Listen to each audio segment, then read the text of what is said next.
The Propcast on the Sports Game Podcast Network is brought to you by Underdog Fantasy. They're working up new customers. Pledge $5, get $100 bonus funds. We use promo code SGPN. And Peggy to shot the ground downfield. He gets the catch, and he gets in for the touchdown.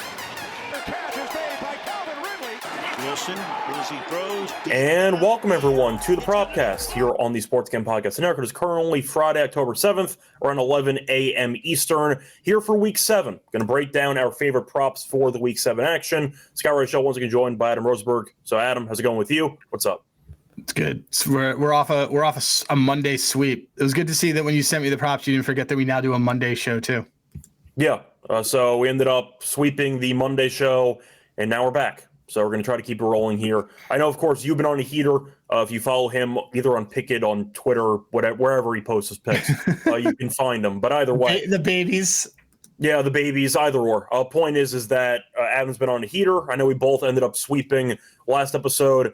We actually had a full. And we swept the underdog too. Yeah, we won everything. We won everything. 6-0 on our props, and we also hit the underdog. So once again, we actually could not do better if we wanted to. For the last episode, we're going to try to keep it rolling here for this one.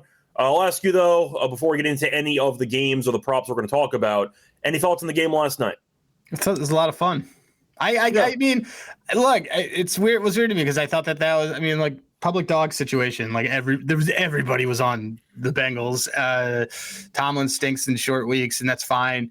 I was just really surprised that. I mean, I wasn't surprised that the Steelers let them just bulldoze them like that. But yeah, I mean, it was a fun game. Fun game on primetime. That's all I can ask for. I don't really care about either of those teams. So yeah, it was a fun game overall between two dinosaur quarterbacks, and they lit it up for a bunch of touchdowns and a bunch of yards. So shout out to the Steelers for not guarding Jamar Chase. I thought that was pretty fun. That was hilarious. Game. He had like 25 targets. Yeah, he had 23 targets. I think he had 16 catches. But I did enjoy the final drive, how he was wide open on a drag route for about 25 yards when they are just trying to coast down the field. Shout out to Higgins, by the way, who fell intentionally to set up the game-winning field goal. Smart guy. We needed a DK touchdown to like have to cash two parlays. He tried his hardest on that Hail Mary. That wasn't even close. He smacked it down on the ground. No, he jumped into whatever, and then somebody else slapped it down. He doesn't know how to do it. That's not. Look, I'm not going to blame DK too much. At the end of the day, the tight ends were wide open the entire game. He was massively covered the entire game. That's what I'm saying. Is they decided to take him out of the equation while they just let the tight ends go crazy. I mean, Freiermuth was 100-1 to have two touchdowns. So he had one. He had two. Washington had one. Jonnu had one. Yeah, Jonnu first touchdown. Shout out to Kramer again. That was 15-1. So nice 15, price overall. Yeah. 15-16, whichever number you got. But either way, point is the tight ends 8. Metcalf didn't do anything. And on the other end, you saw Higgins and Chase and even Chase Brown on the ground who did some damage. That's how they did it, man. They shredded them on the ground. Yeah, both defenses not very good. But I swear I've seen Tomlin lose this exact matchup against a really bad team midweek. He's really bad on short weeks, really bad. So, and as a decent favorite in division rivalry games, not always the best. But either way, yeah. You and I said the same thing. Our entire cap on that game was, I'm not laying points at Joe Flacco on a short week. I mean, what's going to be great is like when Joe Flacco throws 3 picks next week against who are they playing? Giants? I forgot who they're playing now. I don't even forgot who they're playing, but watch what happens, right? I can look it up, but let me just quickly see who they play. They play the Jets.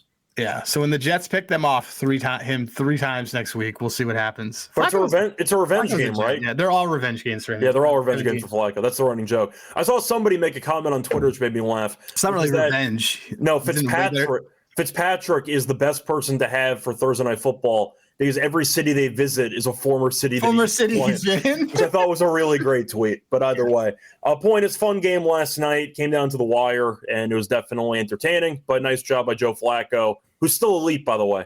And the Bengals get the job done at home against the Steelers. Anyway, point is, before we get into any of our props for Week 7, a reminder that you can check out the NHL actual content with the Hockey Only podcast. Join Ryan and Joel as they break down the biggest games, storylines, awards, and best bets throughout the season. Let it slide. So, starting off with the, of course, props that we have. Yeah, I could tell. Starting off with the first couple props that we have for Week 7.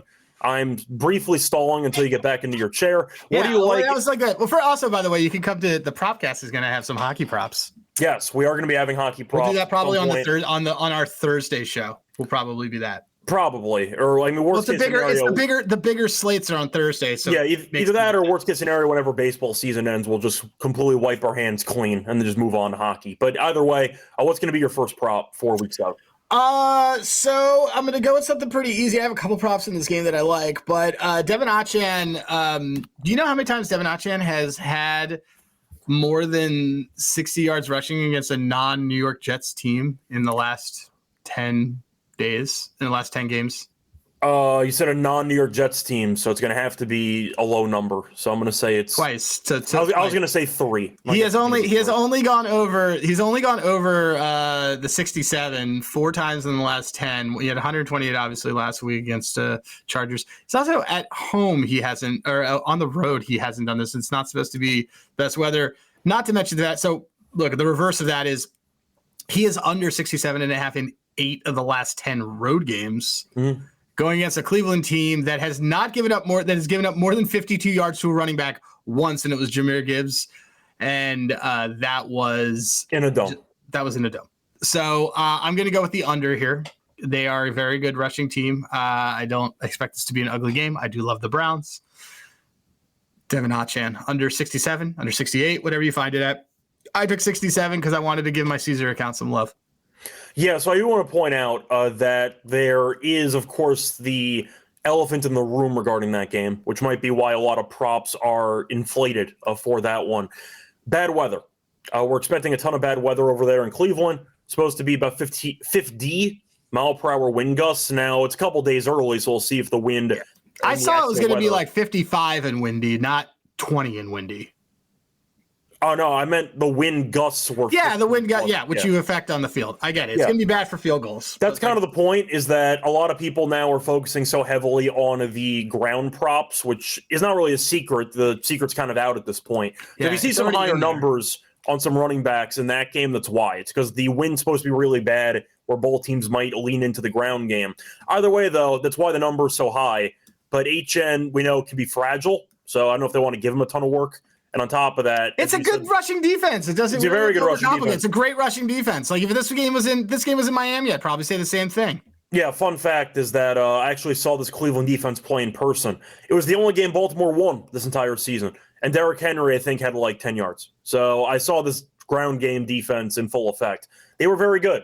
But once again, a lot of the rushing props are juiced upwards for this game because of bad weather. So if you want to sell high, it's a good spot. And that's what you're doing with HM. Anyway, moving on to my first prop for the show.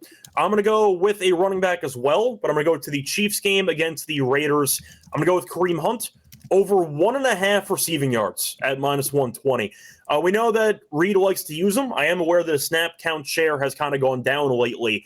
Still going over. He's had at least 2 receiving yards in 9 straight games. He's had at least 2 receiving yards in 10 of his last 11 home games. The Raiders are okay against running backs in the past game, but we do know that Reed always organizes some type of random screen, dump-off pass, etc. to Hunt, and he's been going over regularly. He might only catch 1 pass. That's fine. But 1.5 receiving yards for a guy who consistently goes over, and Andy Reid loves to scheme up catches for him because Pacheco has no hands.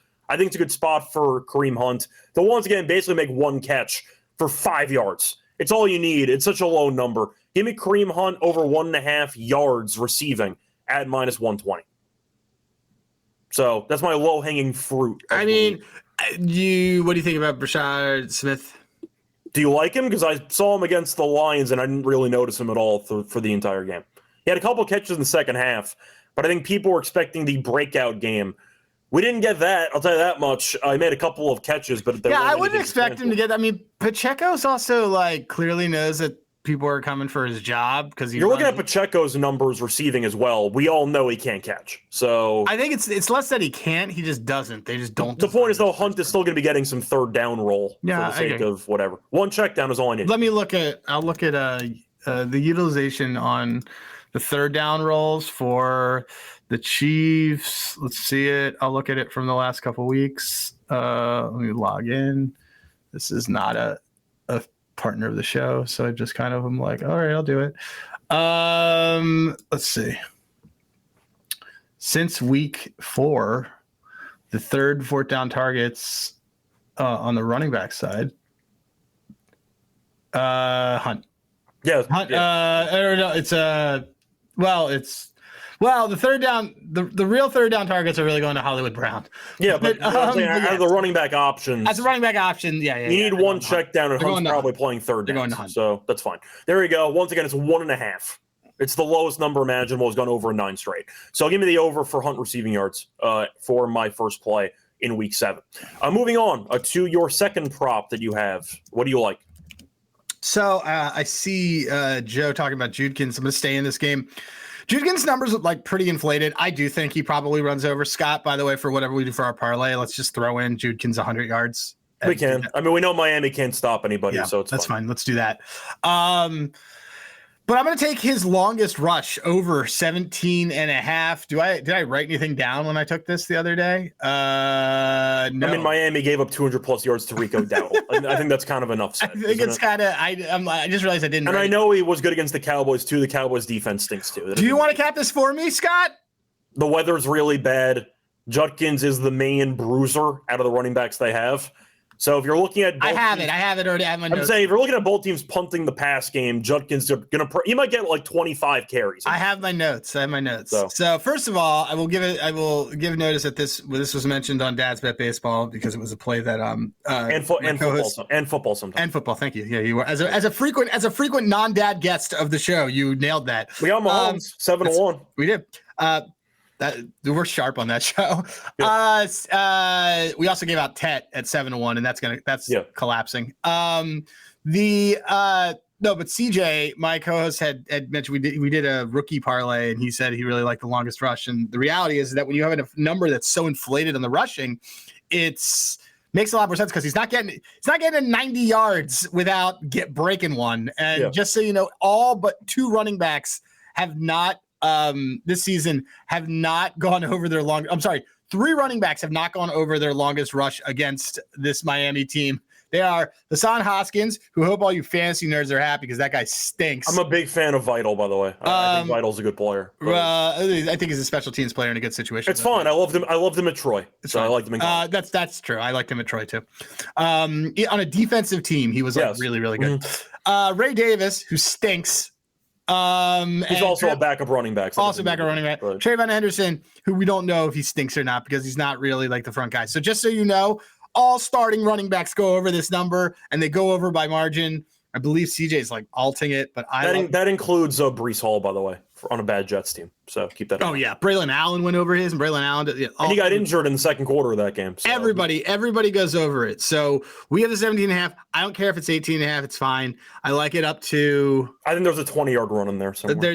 In fact, maybe do it. Yeah, I think he's going to smash him. So yeah. Anyway, we are on. Once again, we are on the Quinshon Judkins over 17.5 longest rush. Yep, there you go. Before we get into the rest of our props for week 7, a reminder that we're brought to you by MyBookie.ag. Whose bookie? My bookie. So you can use my bookie to bet on football, college football, NBA. Starts up on Tuesday. So once again, a reminder there. Hockey, of course, started up already. And you can also use crypto for funding your account and for getting payouts. A reminder, though, when you do sign up, use code SGPN for a special 100% bet back bonus $100 for customers. MyBookie.ag promo code SGPN. We're also brought to you by Novig, which is the number 1 prediction market for sports in America. Get some great prices on Novig. It's also available in 35 plus states. Download the Novig app. $50 and spend just $5 if use our promo code SGPN. Get next to a Novig. Promo code SGPN. Welcome back, everyone, to the Propcast. Finished going through our first couple of props for week 7. Time to move on into my second prop for the upcoming week of the NFL season. So for my second play, I know CeeDee Lamb is supposed to be coming back. I don't know how many snaps he's going to play, but I like Pickens anyway. Give me Pickens over 56.5 receiving yards at -115. Pickens has gone over in every game so far, besides the Philly game in week 1. He's been great, 6 straight games going over. He had, 160 against Carolina last week. We think this Commanders defense stinks. It's well documented on the show. We don't think that their defense is any good. If you want to give extra attention to Lamb, Great. Give me more one-on-one matchups with Pickens. But Dak isn't playing really well. They can't stop anybody defensively. Expect a bunch of pass attempts. Pickens will get a lot of one-on-one coverage because CD's back. I think Pickens in a great spot, but his props at less than 60 yards. And that's such a low number when Pickens can be a threat to catch a 50-yard bomb at any point in the game. So give me Pickens over 56.5 receiving yards at minus 115. I know you hate this defense. So. I hate this defense. I mean, I like Dallas this weekend, so it's fine. Yeah, so there you go. And last week, the Commanders' pass defense was okay. A reminder, it was a borderline monsoon against Chicago, and they're playing in Dallas in a dome. So the weather's not going to be a factor in this game. I see points. I like the over in the game in general, but I do think that Pickens gets the work in, and I think he'll be able to get to at least 60. And that's an insanely low number for a guy that's been cooking for the last month and a half. So give me Pickens over on his receiving yards. What do you like as your third prop for the show? My third prop for the show, because I got a couple, but all right. Bo Nix, 20 rushing yards, even money. Okay. Over an 8 of 10, over an 8 of his last 10, which obviously carries the last season, but over in 4 of 6 of the season, 2 straight. Giants are bottom of the league in rush defense. We know this. They are second worst yards per carry. And they have a pass rush that's probably going to force Nix out. 3 of 5 QBs have gone over this number against them. Jalen Hurts not being one of them. So because that game also went off the rails game script wise, I do like the Broncos this week, but just for the record, I think that Nix is going to still run for 20.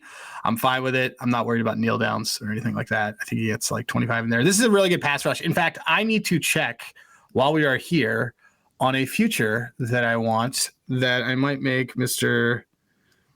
Ryan Dean Kramer. I haven't used that one.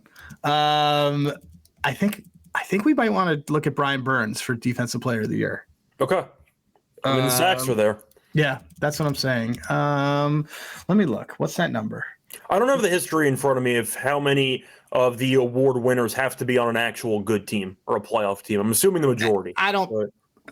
I imagine the majority. Myles Garrett? I think. I'm trying to remember how bad that Browns team was, though. They were. It's just like it's a little bit less because was that the Flacco Comeback Player of the Year award season? May have been, yeah. They made the playoffs that year. But he's also gotten. I mean, it's there. You're saying bad team, like this Giants team is probably going to still have 7 wins. Correct. My point is, I don't know how many. That's teams one below win. 500. That's one win. That's like one win off of 500. So, I'm just saying, I don't know how many winners of the award historically have been on a team below 500 by season's end. That I don't have. I'll take a look, but I don't think it's. I don't think. Look, I think the Giants could still be over that. I'll look at. Oh wow, they took everything down. All right. Well, so anyway, yeah. I like Bo Nix this weekend. So there you go. Bo Nix rushing yards. I like everybody's rushing yards in that game, but Bo Nix I like the most. Yeah, so I can get behind that too. We saw the pass rush of the Jets get to Bo Nix a lot. He might be running for his life, so I don't mind the potential runs. Any reason why you like the yards over the attempts? Was the attempt number too high? So I think he just breaks because of the pass rush. Okay, that's fine. Pass rushes force guys out. And then they take off. And that's why I was wondering. I'm not like super into all the skill players on this Denver team, so I'll take this. Yeah, I was just wondering if there's a reason. 40-1, we're absolutely taking this. Let me see if it's what it is at Circa. This is absolutely worth a spin. I was just wondering if there was a reason why you wanted the yards instead of the attempts. Because I don't want to fuck around with a hot team, but I do like him to run it because I think that what we've seen is that it's result proof. All right, there you go. So for my final prop, also I think his attempts is at like 6. Okay, I wasn't sure if the number was high. Or no, let me look. I'll look. 4.5 at minus 151. Okay. So I'd rather do this. Okay. Because if he does 5 for an average yards per carry, like he only needs the average 4 on each of them. Pretty much. And he's got it. Yeah. No, not pretty much. Unless you're paranoid about kneel downs, then yes. I'm not. If that's what happens, whenever I take a bet, whenever I pick a bet, it's to like go over. Like if that shit happens, that shit happens. But like I know people are like, oh, this is like it's like when Trevor says that he likes the baseball team -1. Like, sure, Like you thought shout that they were shout out win. to Trevor, by the way. Sorry about your Brewers. I'm not. Too well right now, that team was team went exactly as I thought they would. So did the Phillies, though. So keep going. I think every team did besides the Dodgers, so that's kind of fair. But either way, point is, for my final play, I'm going to go to my kicking prop signature move here. I'm going to go with the Vikings game as they take on the Eagles. I'm taking Reichard over 1.5 field goals at even money. He's made at least 2 field goals in 4 of the first 5 games this season. He's made at least 2 field goals in 8 of his last 10 home games. We know they play in a dome, so weather's not a factor. Eagles are allowing a bunch of field goal attempts. They're allowing 2.5 attempts per game, which is 5th most in the league. I like the even money at home, so no weather factor. We know that Minnesota with Wentz, etc. Philly's defense has not been great, but I think they can do a good job of, I'd say, limiting touchdowns in this game. I do see some field goal attempts. Give me Reichard over 1.5 field goals at plus 100. That's my last play. I like it for the show.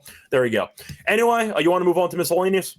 Yeah, well, it's not really as much miscellaneous as much as it's. Well, first, a heavy miscellaneous I just gave out is Brian Burns, Defensive Player of the Year, which I think you said 40-1. 40-1. I think it's a great number. I'm just looking to see what it is. I am currently on an MGM property, so I could actually look to see if there's a better price available. Oh, that's good. I also want you. Then maybe I'll have you get us some Texas Tech. By the way, quick rant. Not going to spend too much time on it. Mm-hmm. So, as everybody knows, Adam and I have been basically shadow banned. Yeah, from BetMGM. So our max bets are like $2 a piece. So I was going to use the kiosk that was here, and I tried to use the kiosk. You want to guess what the max bet is? It's really low. It's $50. Yeah, that's to prevent people like you and me. No, I know. So I used $50 on one thing, and then guess what I did? I used the open kiosk next to me, and I did the same exact thing for $50. So yeah, point is that I had to get creative, but I've been trying to use kiosk, but they have a very low maximum wager amount, which sucks. So brief segue there, but I wanted to mention it. So I can look at the BetMGM price for Burns if you want to just move on to miscellaneous. I can look through it. Yeah, I just want to know what the circa prices. I don't even think they have it up, but all right. What else do I have on here? I had Travis Etienne. If you guys want an early London prop, I have him the under 9.5 longest reception. I believe we took this earlier in the year, and it was like 12.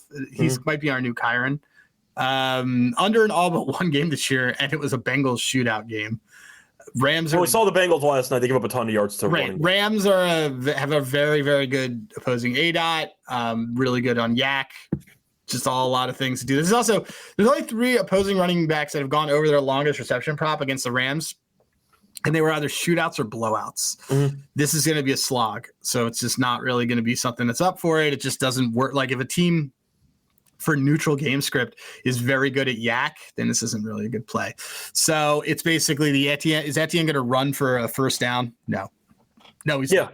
And once again, you mentioned the one exception was a really bad Bengals defense that let Warren go right, and the Rams gave one up to Derrick Henry, but they were up by 30 points. Yeah, pretty much. So I see Adam pointing out that he doesn't think it's fair that sportsbooks can just throw people out if they're too good. I am going to point out, though, that there was actually a proposed bill, which is not going to get passed, but I think it was a New York senator. It's Massachusetts. Massachusetts, yeah. They're trying to get some street cred. So they were trying to create a certain, I'd say, proposed bill that would prevent sportsbooks from banning winning bettors in the future, which will not pass. It's not going to pass. It's for the sake of, building some street cred and some clout. So, yeah, I understand why they do it, but they do it way too early. Because you got to remember, we're not like massive wager-sized guys betting $100K to win like $1 million. Like we're betting to win a couple grand here or there. Like it's kind of insane that they could just throw you out for winning a couple $1,000. You set off some sharp indicators and they'll throw you out. But I feel like it should be determined based on winnings instead of based on your actual, I'd say, sharpness. You know what I mean? Can't really determine it based on winnings, because the problem with doing it based on winnings is winning is actually really variance. It's like I get it, but the point is that even if we are let's be honest, what you and I were doing is objectively one of the sharpest things that you and I have ever done. It was, but at the same point, like we did all that to make a couple grand. In reality, you're looking at the valuation of these companies. They can afford a couple grand in the slate. Like we're not really hurting them, you know what I mean? Yep. So I don't know. Well, no, it's just it's bad customer experience. Yes, it is. It's bad customer experience. It's a very bad customer experience to tell customers that your action is not welcome. How many books have you been banned from? MGM were like super bad. MGM were completely dead on. That was my favorite book, though. I loved that. I loved MGM. Great is that my Toronto 40-1 to win the AL is on there, so it's gonna be one last. Is gonna be that cashing for $2,500. ESPN. It's very hard for me to get anything down other than on. That's why you wanted me to do it, but right. Yeah. Other than on first touchdowns, and then. I guess what else? I have no Bet Rivers at all. My Bet Rivers. Yeah, my Bet Rivers is hit or miss. My Bet Rivers is gone. Which is really funny because I see people being like, "Oh man, I hope that there's a Bet Rivers integration with whatever, like with like some sharp app." And it's like, and I think to myself, why would you want that? Bet Rivers has the softest lines and will ban you right away. Bet Rivers has pretty much banned me. Yeah, I mean, I still use them for the sake of mentioning tennis lines if I go rogue. That's yeah. But I'll specify it's on Bet Rivers because I've not been able to bet on there for like a year or two. But BetMGM, I have a soft limit on DraftKings. Mostly you haven't done that. Well, I have a rep that helps. Yeah, you have VIP, so you have certain luxuries that I don't have. But you thank Sean for that one because of all these stupid bets. I've tried to bet on random stuff, and they're like, "Yeah, $50." It's like, "Yeah, no, your max bet's $20." I'm like, "Thanks." Sean literally had me putting like $100 on like Will Shipley last touchdown for like every. But some of those markets though, DraftKings will let me get down on, but some of them are sports based. So I'd say 2.5 books I'm banned on at this point. So. There you go. Mine's like 2 halves and 1 whole. Yeah. So once again, the price of winning is they don't actually want your I'd say action anymore. But Blue Button has been fantastic. Yes, it has. Either way, though, once again, any other miscellaneous stuff you want to mention? I looked up Burns at MGM. By the way, it's only 35-1. Yeah, so that is not the price we're looking for. They'll probably let me get you down on this on ESPN, so I'm going to take that. I like that a lot. There you go. But any other things you want to add for miscellaneous? No, I'm just seeing if there's any other props that I want to do for as we get towards Underdog. All right, there you go. Anyway, that's going to wrap it up for props. We still have best bets coming up and the Underdog Fantasy entry. Before we get into any of those, a reminder they're brought to you by our sponsor, Underdog Fantasy. Play pick'em entries, chance to 5 times your entry, pick higher or lower on player stats. You can also mix and match sports, whether it involves hockey, tennis, football, college football, NBA, you get the drill. They have a new offer for new customers, though. Play just $5, get $100 bonus funds. Use promo code SGPN.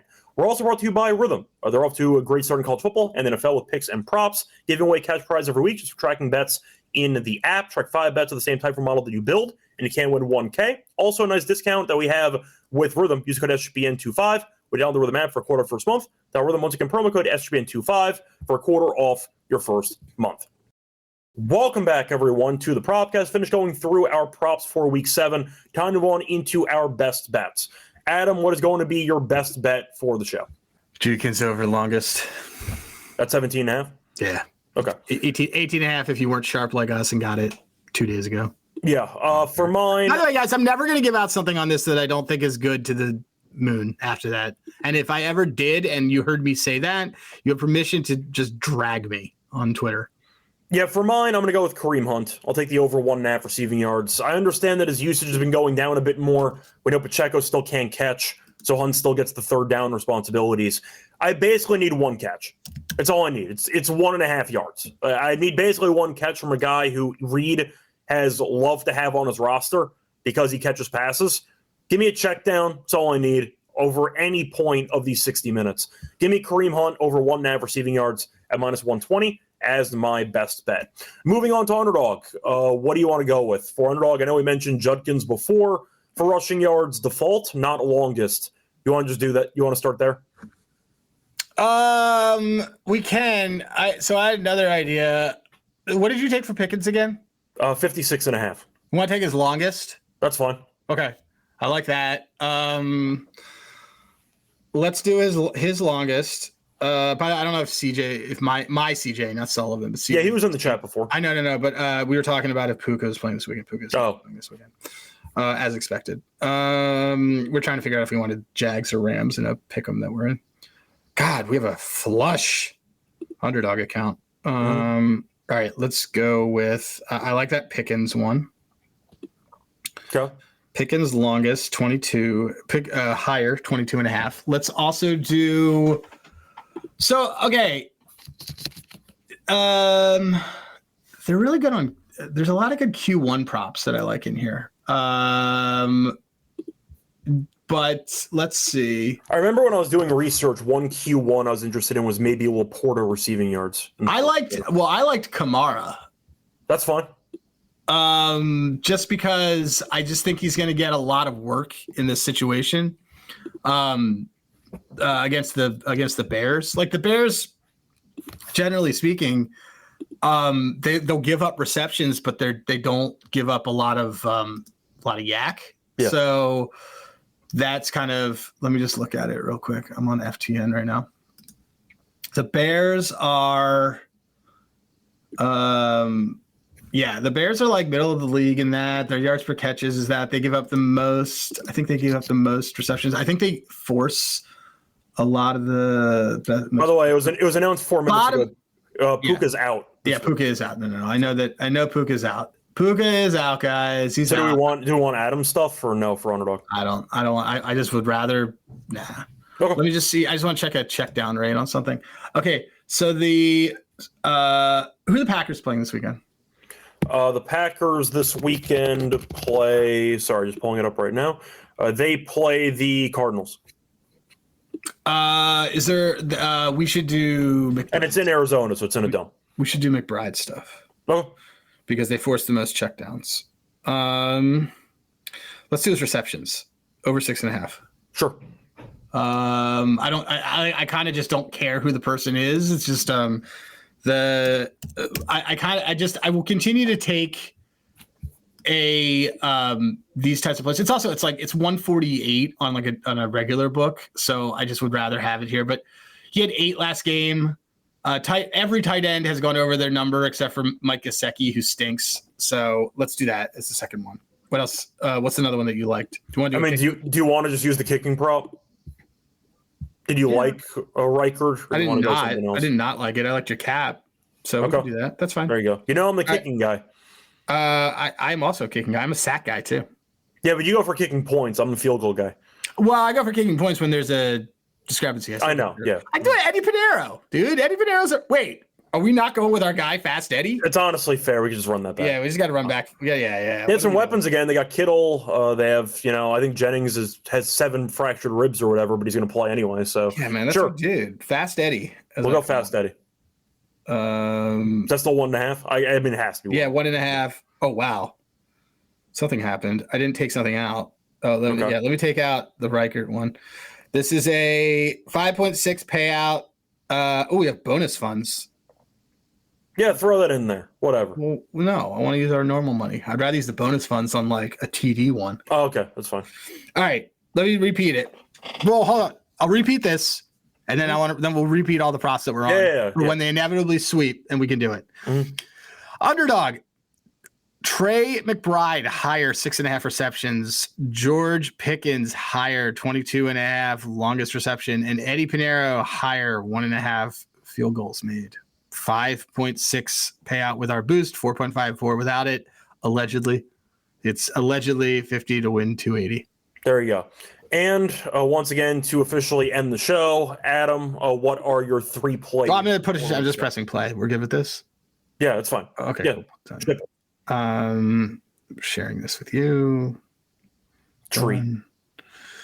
My 3 plays that I care about are Bo Nix, 20 rushing yards, Quinshon Judkins over 17.5 longest rush, and Devin Achane under 67.5 rushing yards. Yeah, and my 3 plays for week 7 are going to be Kareem Hunt over 1.5 receiving yards at -120, George Pickens over 56.5 receiving yards at -115, and Will Reichard over 1.5 made field goals at even money. Anyway, that's going to wrap it up for week 7. We're back once again for Monday Night Football, right? We're back for Monday Night Football. We're back for Monday Night Football. I may have to go to New York for the Thursday one, but we'll figure it out. Well, I was going to ask you, though, are we doing the Monday Night Football ones no matter what, or only when there are multiple games? I think we should always do it. Okay. Well, there are just to actually look at the schedule. There's a doubleheader. There are 2 games anyway, so we're going to be back to get into the Monday night games next time out. Till next time, though, good luck to all of you and all of your bets. Bye, everyone.